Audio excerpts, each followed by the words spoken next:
வணக்கம் மக்களே, எல்லாரும் எப்படி இருக்கிறீங்க? என்ன பண்ணுறீங்க? நல்லா இருக்கிறீங்களா? இன்றைக்கி நம்ம சேனலில் என்ன வீடியோ பார்க்க போகிறீங்கன்னு பார்த்தீங்கன்னா, ஒரு ரூ. 10 கடை வீடியோ தாங்க பார்க்க போகிறீங்க. எல்லா இடத்துலையும் ரூ. 10 கடை ரூ. 10 கடைன்னு சொல்கிறாங்க. யூடியூப் ஓப்பன் பண்ணால் கூட ரூ. 10 கடை வீடியோ நிறைய வருது. அதை எல்லாத்தையும் பார்த்துட்டு சரி ரூ. 10 கடை எப்படி தான் இருக்குது போயிட்டு பார்க்கலான்ட்டு நானும் என் பொண்ணும் கிளம்பிட்டேங்க. உத்திரமேரூரில் தாங்க இருக்குது இந்த கடை. அங்கே போயிட்டு ரூ. 10 கடைன்னு வெளியே தாங்க போர்டு மட்டும்தாங்க ரூ. 10 கடைன்னு போர்டு போட்டிருக்கு. ஆனால் உள்ளே போனால் ரூ. 10 பொருள்லேருந்து 20, 50, 100, 500 அது வரைக்கும் ரேட்டு இருக்குதுங்க. பொருளுடைய ரேட்டு அங்கே எல்லாம் இருக்குதுங்க. இப்போ வந்து பிளாஸ்டிக் ஜக்கிலேருந்து மசாலா டப்பா, கடுகு டப்பா அதெல்லாம் போட்டு வச்சுக்கலாம். அது மாதிரி டப்பா இருக்குது. சோப்பு டப்பா இருக்குது. ஸ்பூனு எல்லாமே இருக்குதுங்க. சில்வர் பொருள், பிளாஸ்டிக் பொருள், அப்புறம் வந்து பீங்கான் பொருள் கூட இருக்குதுங்க. பீங்கானில் வந்து ஊறுகாய் ஜாடி, உப்பு ஜாடி, அப்புறம் வந்து எண்ணெய்லாம் ஊற்றி வச்சுக்கலாம். அந்த மாதிரியும் இருக்குது. நிறைய இருக்குங்க. டிஃபன் பாக்ஸ், பசங்க ஸ்கூலுக்கு எடுத்துன்னு போகிற டிஃபன் பாக்ஸ் இருக்குது. சீப்பு, கண்ணாடி, கொடி கயிறு, கொடி கிளிப்பு எல்லாம் இருக்குதுங்க. கடைக்குள்ளே போயிட்டு நல்லா சுற்றி பார்த்துட்டு, நல்லா பெரிய கடை தாங்க. நிறைய பொருள் இருக்குது. வீட்டுக்கு தேவையான பொருள் எல்லாமே இருக்குது. அப்புறம் நல்லா பார்த்துட்டு எங்கள் வீட்டுக்கு தேவையானது கொஞ்சமாக நான் வாங்கின்னு வந்துட்டேங்க. கொஞ்சம்னா எங்கள் வீட்டுக்கு தேவையானது மட்டும்தான் வாங்கின்னு வந்தேன். அதோடைய ரேட்டு பார்த்திங்கன்னா ரூ. 300 வந்துடுச்சுங்க. நல்லா இருந்தது பொருளுங்க. நீங்கள் கூட பக்கத்தில் இருந்தீங்கன்னா போயிட்டு வாங்கலாம். நல்லாயிருக்கு. சின்ன பசங்களுக்கு தேவையான மணி, கம்பல், கிளிப்பு எல்லாம் இருக்குங்க. ஹேர் பேண்டு எல்லாமே இருக்குது. வேணும்னா போயிட்டு வாங்குங்க. பக்கத்தில் தான் உத்திரமேரூர் இருக்கலாங்க. பஸ் ஸ்டாண்டு பக்கத்துலேயே தான் இருக்குது கடை. நீங்கள் அங்கே பக்கத்தில் இருந்தீங்கன்னா போயிட்டு வாங்குங்க. இந்த தெருவில் தாங்க இருக்குது கடை.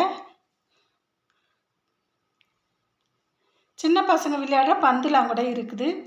இது வந்து பக்கத்துலேயே தாங்க. இது வந்து பஸ் ஸ்டாண்டு பக்கத்தில் தான். கோவிலுங்க, இது பெரிய கோவில். இது வந்து ஒரு ரொம்ப பழைய கோவிலுங்க. இது பெருமாள் கோவில். இது வந்து பார்த்திங்கன்னா இது திறக்கவே மாட்டாங்கங்க. எனக்கு கருத்து தெரிஞ்சு நான் சின்ன பிள்ளையிலேருந்து பார்த்துட்டு இருக்கிறேன். இந்த கோவிலை திறந்து நான் பார்த்ததே இல்லை. எப்போனா ஒரு 10 வருஷத்துக்கு ஒரு முறை ஒரே ஒரு திருவிழா மட்டும் நடக்கும். அந்த டைமில் கூட நிறைய பேர் சேர்க்க மாட்டாங்க. இதுக்குள்ளே முக்கியமானவங்க மட்டும்தாங்க இங்கே இருப்பாங்க. இந்த கோவிலில் பார்த்திங்கன்னா அந்த ஊர் ஆண்ட அரசர், மன்னர்கள், அது மாதிரி நிறைய பேர் அங்கே அந்த காலத்தில் வச்சுருந்த முக்கியமான ஆபரணம், தங்கம், அப்புறம் வந்து காசு, தங்க காசு எல்லாம் அதுக்குள்ளே இருக்குதுன்னு சொல்கிறாங்க. ஆனால் நாங்கள் பார்த்ததில்ல. கல்வெட்டில் கூட அந்த இடத்துல எழுதி வச்சுருக்குது அப்படின்னும் இருக்குதுங்க. பழைய காலத்து எழுத்துலாம் எவ்வளோ அழகாக எழுதியிருக்கிறாங்க பாருங்கள். நாங்கள் அதெல்லாம் போயிட்டு வியப்பாக பார்த்துட்டு வந்தோம். நான் அந்த கோவிலுக்கு போனதே இல்லைங்க. இதுதான் ஃபஸ்ட்டு டைம் நாங்கள் போயிருக்கிறோம். அது கூட எதுக்காக போனோன்னா எங்கள் பொண்ணுக்காக. சரி அவளுக்கு காட்டலாம், அவளும் தெரிஞ்சுக்கிட்டோம் அப்படின்ட்டு நாங்கள் இட்டுன்னு போயிட்டு காட்டிட்டு வந்தேங்க. நல்லா இருந்தது. கோவில் நல்லா க்ளீனாக பார்த்துன்னு இருந்தாங்க. இது வந்து கவர்மெண்ட்டு கோவில் தான் இது. இது வந்து சுத்தம் பண்ணுறதுக்கு பார்த்துக்கிறதுக்கு 2 பேர் இருக்கிறாங்க. அவங்க தாங்க பார்த்துக்கிறாங்க. அவங்கள கேட்டுட்டு தான் நாங்கள் உள்ளவே போனது. எல்லாரையுமே விட மாட்டாங்க இந்த கோவிலுக்குள்ளே. நாங்கள் வீடியோ எடுக்கலான்னு சொல்லிட்டு தாங்க உள்ளே போனோம். நல்லா அழகாக இருக்குங்க. தோட்டம் சூப்பராக இருக்குது. எலுமிச்சை பழம். அங்கே ஒரு கிணறு இருக்குங்க. அந்த கிணறு ரொம்ப சின்னதாக இருக்குது. ஆனால் நல்லா ஆழமாக இருக்குங்க. குனிஞ்சு பார்த்தா தெரியவே இல்லை. ரொம்ப கருப்பாக உள்ளலாம் அப்படியே ரொம்ப ஆழம் இருக்குது. நாங்கள் தூரமாக பார்த்துட்டு உடனே வந்துட்டோங்க. நாங்கள் அது மேலே வந்து ஒரு ஜன்னல் மாதிரி போட்டு வச்சுருக்காங்க. இரும்பு கம்பி. அதுக்குள்ளே பார்த்தா அப்படியே இருட்டாக தெரியுதுங்க. எந்த இடத்துல ஆழம் முடியுதுன்னே தெரியல. அவ்வளோ தூரம் ஆழம் இருக்குங்க அதுக்குள்ளே. இது வந்து அந்த இடத்துல இருக்கிற தோட்டம். அதுக்கப்புறம் நாங்கள் வந்து பஸ்ஸில் ஏறிட்டோங்க. இது எங்கே நாங்கள் போகிறோன்னா எங்கள் பொண்ணுக்காக தான் நான் போகிறேன்.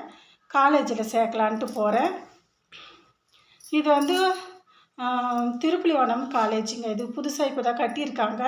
இது வந்து ஒரு 5 வருஷமாக தான் இப்போது நடக்குது. இங்கே தான் சேர்க்கலான்ட்டு போகிறேன்.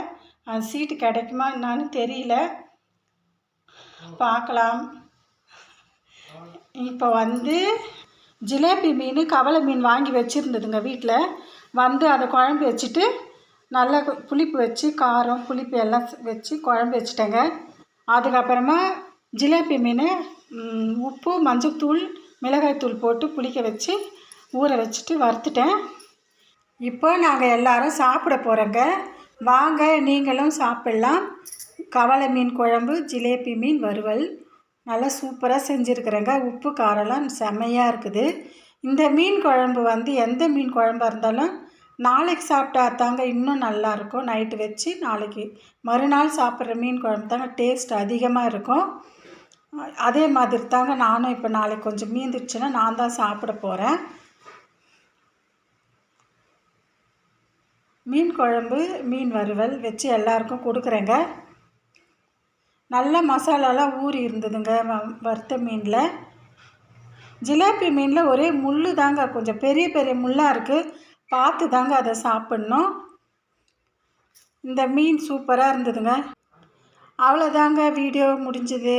அடுத்த வீடியோவில் பார்க்கலாங்க. இவ்வளோ நேரம் பார்த்துருந்தேன் எல்லாருக்குமே நன்றி, வணக்கம், தேங்க்யூ, பாய்ங்க, வணக்கங்க.